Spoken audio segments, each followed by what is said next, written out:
My name is Marina, and I now am involved in robotics, but I've been doing testing for 10 years now. And I'm not only involved in testing, but in QA in the broadest sense of the word. My hobby is optimization. Not only optimization of testing, but the company overall. One of my clients said that I'm lazy enough. If I don't like something, I either automate it or optimize it. So my presentation today is going to be about optimizing regression tests. So what am I going to talk about in my presentation? Why are we here? The purpose of my presentation is to optimize regression testing experience. Okay, let's get on the same page about what optimization is. Many of you have different definitions of optimization. For me,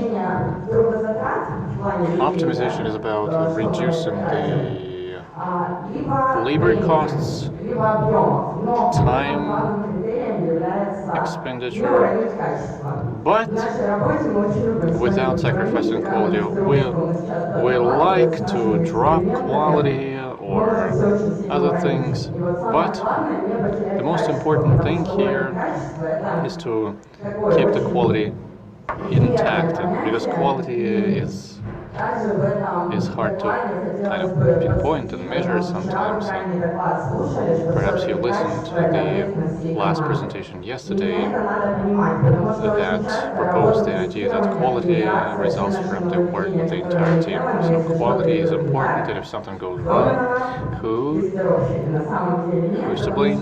Testers? No, of course not. Because in optimizing any process, all of the team must be involved, and we'll also talk about regression, whether or not it can be optimized, whether it should be optimized, and most importantly, I will share my experience, because in my presentation I'm going to share with you some optimization techniques, some of which may be familiar to you, but I will also review their benefits and disadvantages. I will show you some pitfalls that you might fall into. So, what is a regression?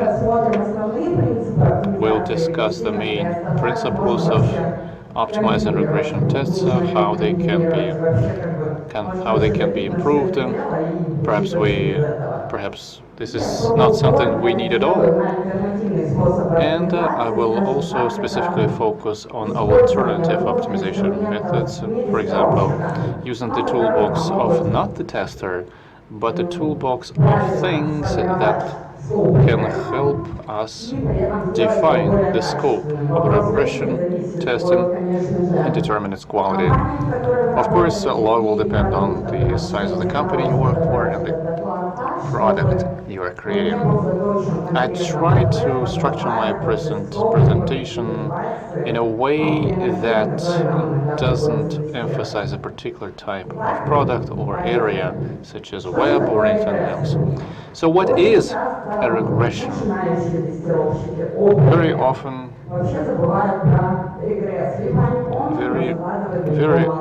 Very often, even experienced testers remember about regression, but they don't focus on it enough. So why do we need to care about regression? Why do we try so hard to get new hands to do regression? How much time do we spend on it? How do we justify the time spent on it? And this reminds of Pandora's box.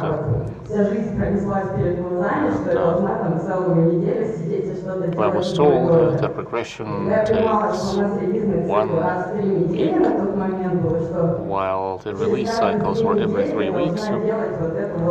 Which means that I have to do this regression analysis every 2 2 weeks, I was a little bit shocked. And as a normal engineer, I started to think about how to improve this, how to fix this. But before we start thinking about what can be done, let's figure out what it is. Raise your hand if you know what a regression test is. Everybody knows what it is. Do you know any subtypes of the regression testing? All right, pretty good.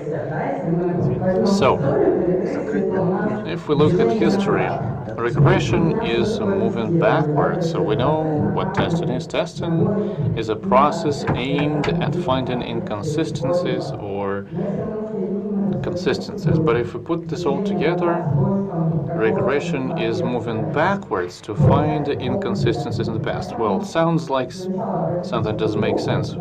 So let's Google it. And Google will tell us that this is not about one test, this is a whole range of tests aimed at finding defects in some in the places that have already been tested, and that boggles my mind because it says, Google says that it's not done to be completely sure that there are no bugs, but to identify new bugs. So what is so wrong about this definition? Okay, let's start by saying that testing is not a process aimed at finding defects or bugs. Testing is a process aimed at ascertaining consistency. If there are inconsistencies, we report a bug, and as a result, we launch regression tests in order to be completely sure that things are working fine.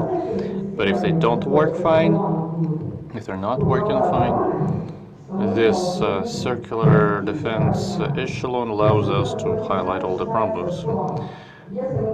If we set up testing in our team, then the setup of this will help us increase quality. But in fact, that's not true. If you have testing, the testing will highlight the problems. But if the team does nothing about those problems, we're not going to improve any quality at all. So the first mistake, the first wrong fact, okay, completely. The first mistake that is banged into developers' heads is this. The next point that perhaps boggles our mind but does not make us any wiser. If we remember Semakhov, he identified 3 regression types. For the first is regression or bug regression. I love probability theory and the books that rack our brains, but the internet imposes this on us, but we have to be completely sure that the functions work, that they are consistent. The second type is old bug regression. Very often I have testers come to me and say, let's do regression. How much time will you allocate? What do you want? And I look at this manager and I say, what do you want me to do regression on? Bug, build, release, version, whatever. So that is that's reminiscent of I just want a husband. I just want a husband that my mother likes and that I like. Well, and then in a few months you have a divorce. Why? Because there was an inconsistency of what you want and what you really need. Sometimes you may have code breakdowns due to release changes, and the biggest painful moment is that there is no definition of what full regression is. If you go to Google and you'll try to find a definition of this, you'll never find it. Well, unless you go to some specialized fora. So full regression, in fact, includes all the three listed above, but the most difficult thing is the regression of side effects. And when I'm asked how do you define full regression, I say, well, in fact, this is integration testing. You just have an existing core, something that has been developed. This can be some product feature, and you integrate into it something new. So the question is, what tests are you going to do when you integrate? If we remember the fundamentals of testing, at the moment of system integration, we must have tested all the components of the system using all the 14 units, monk, performance, load, functional, and so on and so forth. We have to do acceptance, and only after that do you do regression. I'm not talking about agile or waterfall or something else. What we have is as follows. During the development, we test new features. We don't test the old ones. Full regress means that we, in panic, try to test everything, but we fail because we don't have the time, or we try to do something like end-to-end tests, or we gather a lot of testers who do something every day, or automation. And that is why let us look at the main types of optimization. There are 4 such types: the two-level approach, the collaboration approach, risk-based approach, and automation regression. And let us look at each of them one by one. All the positive and negative things and use cases from the real life. So first, the two-level approach. What does it mean? It consists of 2 phases. The first one is the iteration regression, sprints, if you like. We develop a couple of features, test them functionally, and do something like regress around each of them. And during the release, before the release, we run a full-scale regress. This is the best way in accordance to the mythology, because we can have 1 release per sprint, 2, it depends on your cycle. What is the typical mistake in Russia?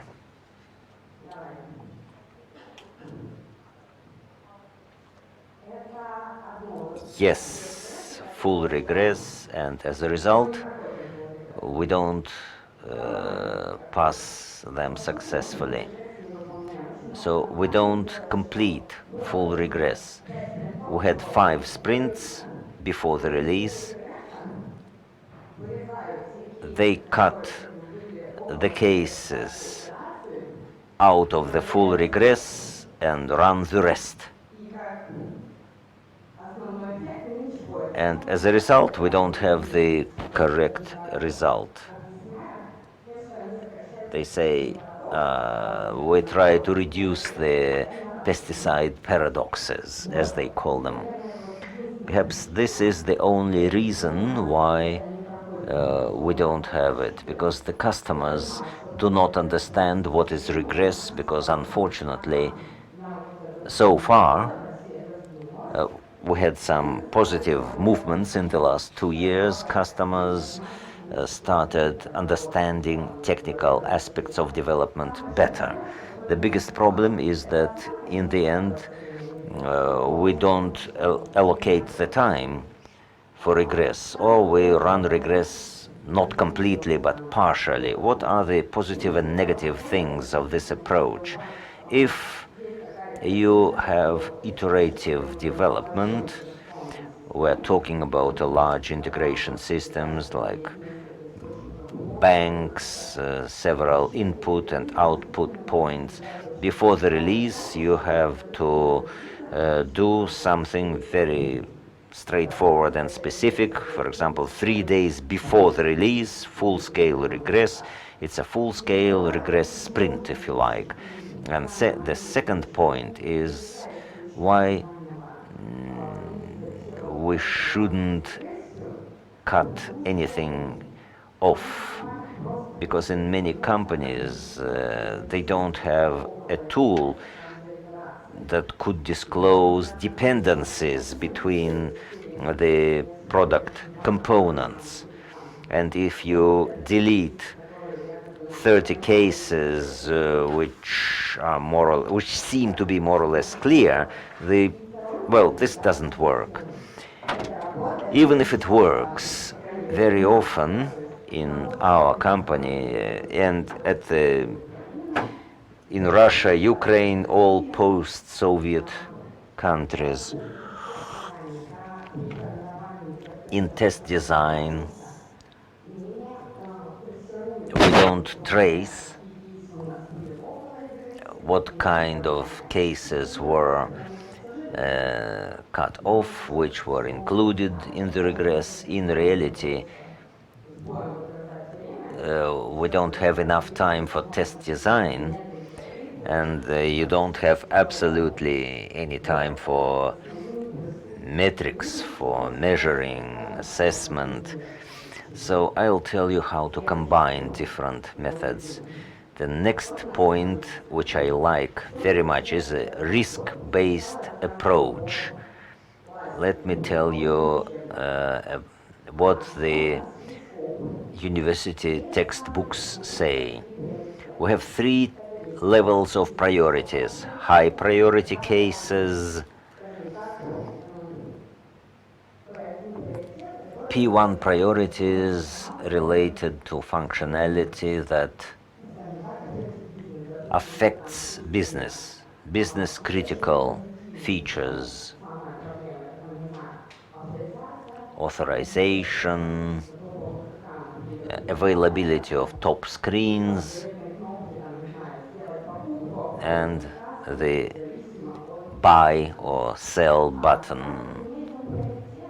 Medium priority is the priority including positive and negative cases, more related to technology, checking different values, internal, external. I'm not talking about integration now. And low priority, a lot of cases, misprints, errors, maybe an error in the text file, missing word, blah, blah, blah. How does it work?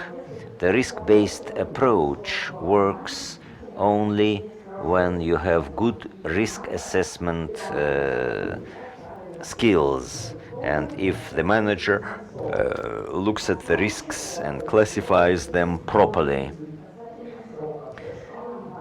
Time release is also important. Sometimes you have a deadline, and due to some reasons you have to release it by this date, and this is fixed and you cannot delay it. Then you just run all high priorities so that our organization would comply with regulatory requirements, for instance. Another situation, we cannot delay the timing, but we have enough time for high priority, not enough for medium. Let us take some medium priority tests. If we manage, then even some of the low priority ones. It works only when you classify risks. What do we see in most cases? Regress, okay, you have 1 day before the release. P1, high priority, we run high priority tests, good, it works. If you have end-to-end tests, then you do some integration. And since you test only high priority, You don't test it deeply. But bugs are often met deep inside, not at the face of your application, but somewhere below the surface. And the third negative point in our reality is that P1 or high priority tests run, and you get the so-called pesticide paradox. Within 1 or 2 years, you run only such tests and you find no errors, no bugs, and then your support team starts working and your manager comes to you and says, it doesn't work, what happens? And let me tell you what I have to say to the customer, correct a method. What kind of method are you talking about? You have to tell the customer what to do, which button to press. So this is a very bad situation. So I ask you very much, if it's important, talk to your managers. Try to combine the first two priorities, high priority and medium priority, no matter which feature you develop. If there is a new team, if you develop a new product, try to reach the medium level. Try to convince the manager, try to convince the most respectable technical specialists, so that he could tell you which other features your new feature may affect, so that we wouldn't check all authorization as a result, all authorization tree. Now, collaboration approach is also good. I like it. It works. When you prepare a release, we have activities, cases, and so on. The whole team takes part in developing the regression test. Strength worker in estimation. It's like this. You have a dashboard, stickers on the wall in Jira, whatever tool you use. All members of the team, developers or analysts, doesn't matter. They all see the scope, and they fix stickers of what you have to test. The developer knows and puts on top priority, medium priority, low priority. And you can see how many people are there. You have this kind of a dashboard. Closer to regress, you see how many priorities you have, how many tests in each priority. So top priority should run, and even priority 2 sometimes you manage to run. It works because people intuitively combine the two-level approach, because the testers realize that they don't have enough time, so they switch on the risk-based analysis. So if the Scrum Master, the PM are not good, so still this method helps you stratify the priorities and look at the entire system comprehensively. What else is different from the first two approaches? There is no pesticide paradox. Each release takes 2 months, sometimes 3, and each time you may run a different number of tests. Even without a good test case design, you can write all kind of scripts and it will work. It will be interoperable and compatible. It will help you improve in JAR, in TFS, Redmine. You can add, I don't know what you use, ASCO, so you can add acceptance criteria. It's you or it's an analyst who should write a small script there. For example, if you have an internet shop, so you can build the order from the basket or from a personal profile. So and try to do it. Put something in the basket, press a button and try to build an order and see how it works. Developers check features. Here they do it end to end and it reduces the loop. You open the feature and you use it in all kind of cases. And then you don't have to wait for 2 days until somebody provides you with the regress test results. So any tracker shows you the field. Any Redmine, Gyro, and other tools help you to develop the checklist for release, for you to see what has been done.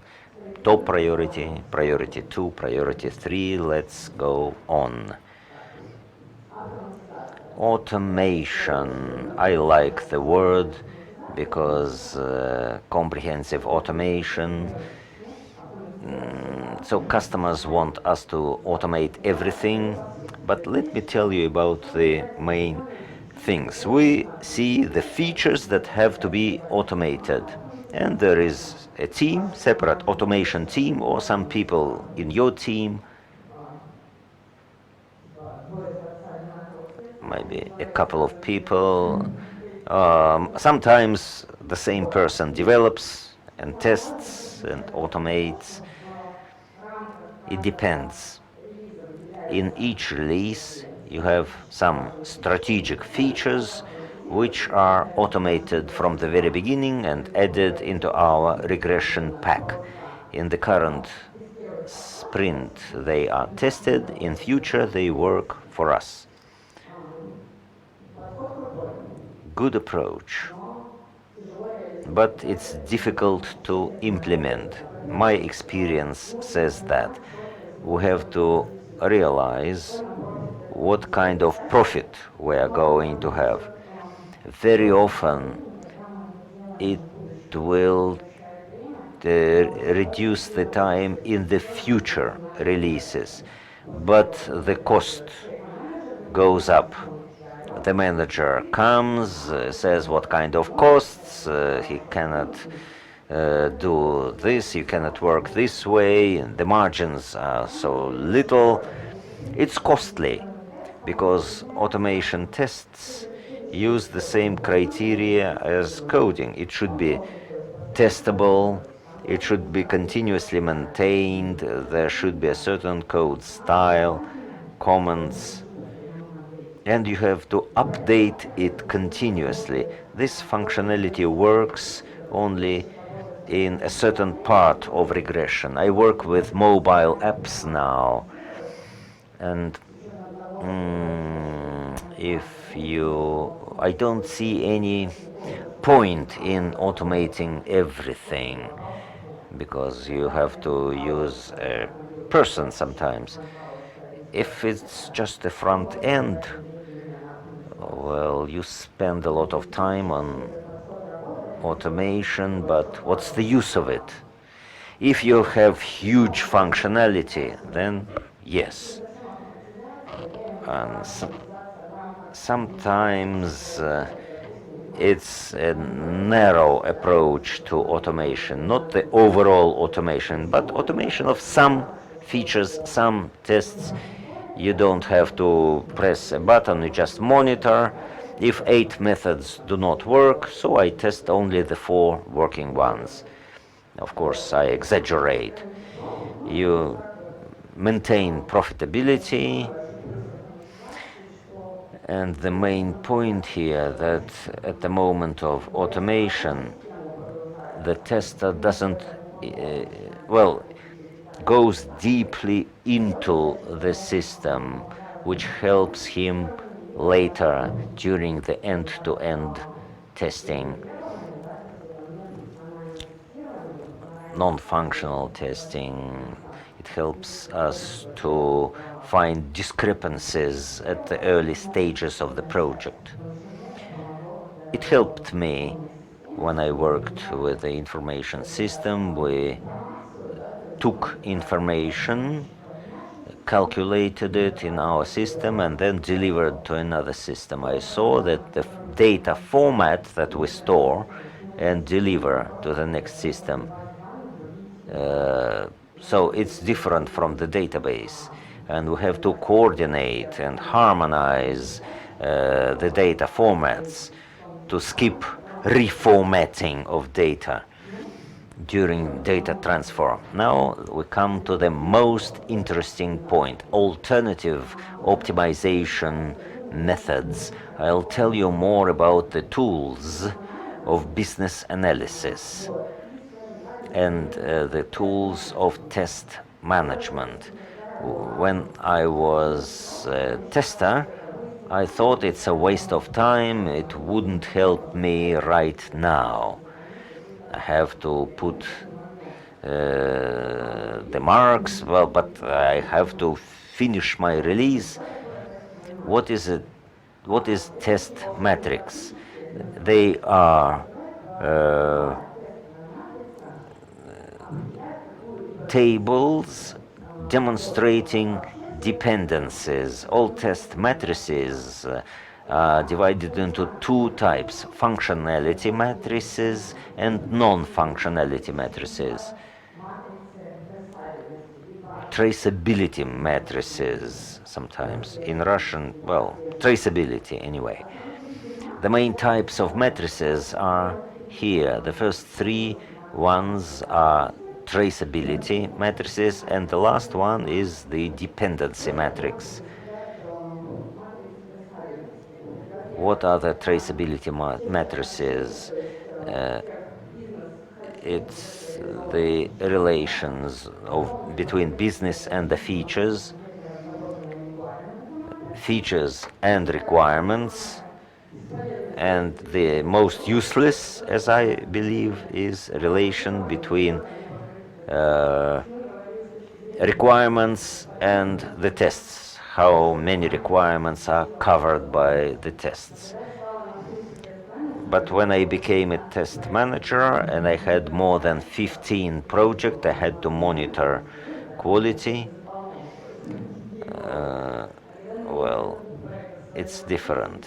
When I had 2 projects, it's one thing. When I had 10, oh yes, the situation is quite different.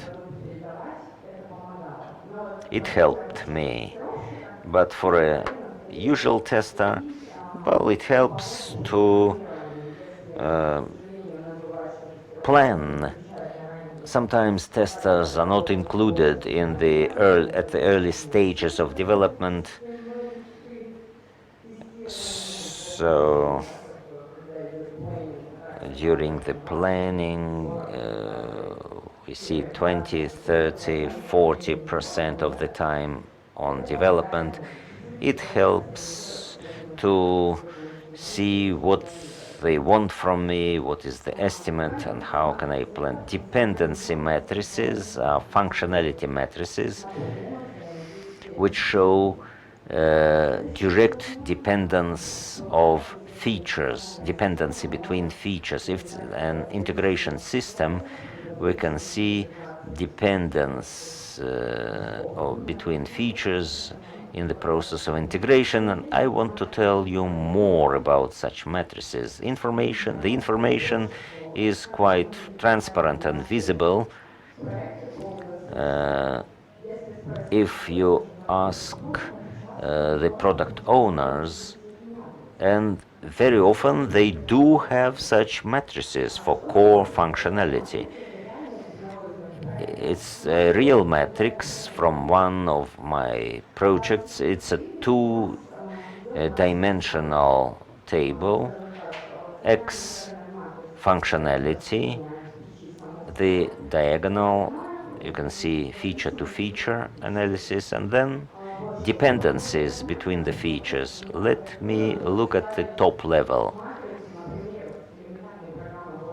An elementary notebook or a node product. Two axes, X and Y. We put one. We use one axis for functionality, open, close, how to open, how to close. And then we see vertically or horizontally. Let's look horizontally. The save function. It affects, it's all save as and save as template. Next. Save as, yes, there is a cross section. Save as template, save as, save as. Let's go back.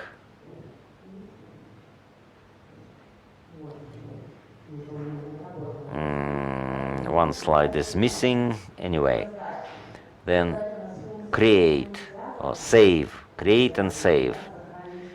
Linked? No. Save as? No. Create? Yes, create. Open? No. Because we want to open a file. Open, save, not related directly. Save as? No. Save as template? No. Create? Well, in general, yes, more or less linked. We cannot open a document which has not been created. So, two direct dependencies, technically. We don't put dots, but, well. So, now let's talk about the benefits of matrix. It helps you take decisions. It's a hard question for a beginner who wants to test everything. He feels responsibility, but when do we have to draw the line? Because you can test indefinitely if you are not limited by time. You will find errors, doesn't matter what the priority level is, but if you have a matrix, if you see the cross sections, it doesn't want it. Well, you can use any approach, risk-based or any other.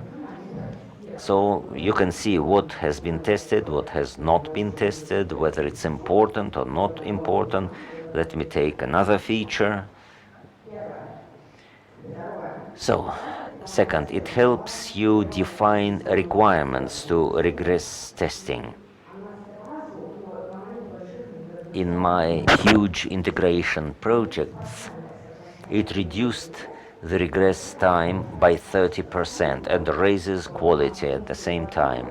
At the node feature, we saw the features that we developed, P1, P2, P3 priorities. Wherever we see the cross sections, we take the full pack. From P1 to P3, high, medium, low, 1, 2, 3, and so I have 5 minutes to go. So the regress time goes down. Quick and correct is assessment. You see how much time you need. And 4, no one thinks about it. When you have software bugs, you cannot reproduce them. You can see what kind of functionality is related to the bug, and it helps you quickly localize the issue. Business analysts build such matrices, but in my company, my people can do it Well, this is the way it looks like. If you leave the top and ask development people to map it to functionality, you will see that one feature is used for such and such purposes. It helps.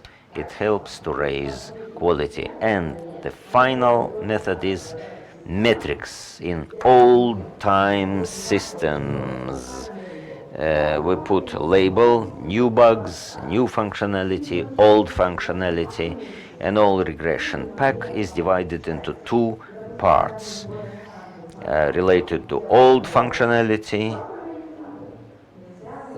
non-related.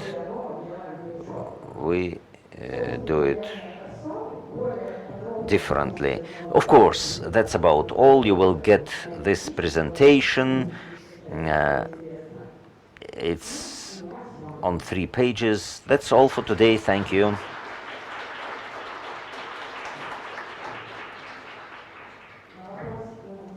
Have we got the time for questions and answers?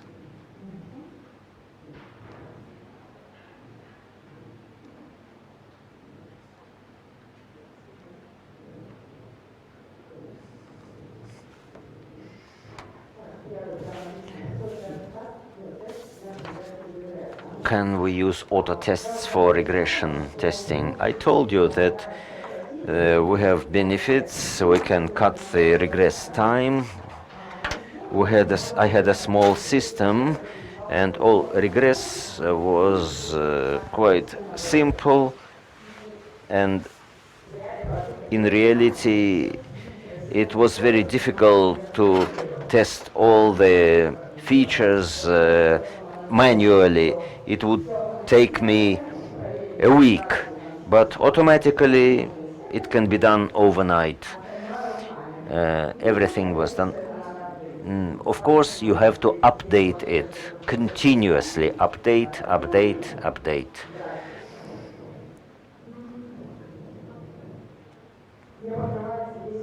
We don't cover all code, so you run regress for some sections of tests only. If you cover the entire code, well, there is a rule about unit tests. If you don't have unit tests, it's bad. For example, I have one very old project. It was covered by unit tests. They wanted to shift to automatic testing, but of course we try more to play with regress. We built a matrix, and well, the results were quite good. The role of manual tester and the automatic tester should be different. You know, it's hard to answer this question because in my experience I had different experiences. People go to automatic testing and then even to development after that. Why? We're not talking about the testers who try to earn more money and they go to testing. No, that is not the case. Auto testers sometimes are not deep in the project. To write an auto test, they do it on the basis of test cases provided, and testers are not so keen on the products. They just cover part of the codes without thinking deeply, unfortunately. Our architecture is not as good that I am not going to divide between these two persons. I started as a developer, and I know that if I want to automate or optimize, I will. But it's individual. So far, And so much for the questions. If you have more questions, we shall talk on the sofa. Thank you very much indeed.